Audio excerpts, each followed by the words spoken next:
Hi guys! Welcome back again to my channel, EJ Huso Vlog. Mag-like, share, and subscribe na kayo sa channel ko. May panibagong vlog naman tayo for today's video. Yo!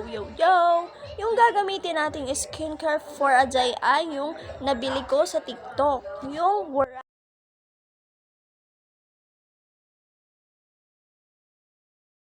Guys, ito po yung ating gagamitin for today's video. Bubuksan na natin. At ilalagay natin dito sa may ating kamay.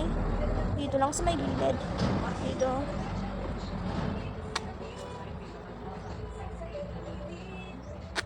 Ganyan lang karami. Ang dami na pala. Char.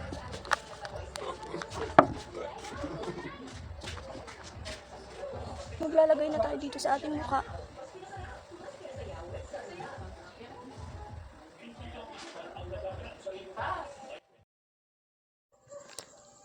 Naglagay na tayo ng sunscreen at ibe-blend din natin sa ating mukha para maging pantay ang kulay.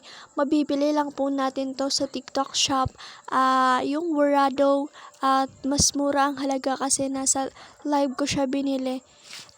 Dalawa na siya, 151 pesos ang halaga niya.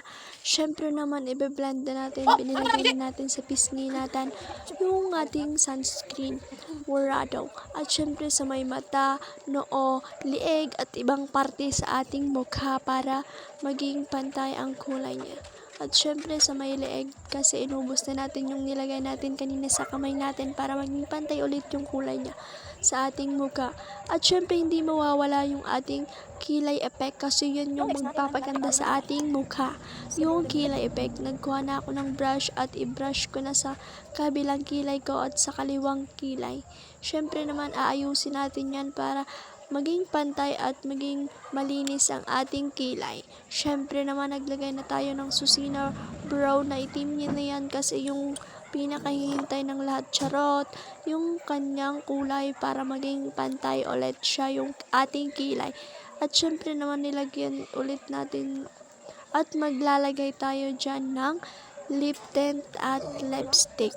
Kasi kailangan din natin dyan para maging mas maganda tayo kahit dito lang tayo sa bahay, charot.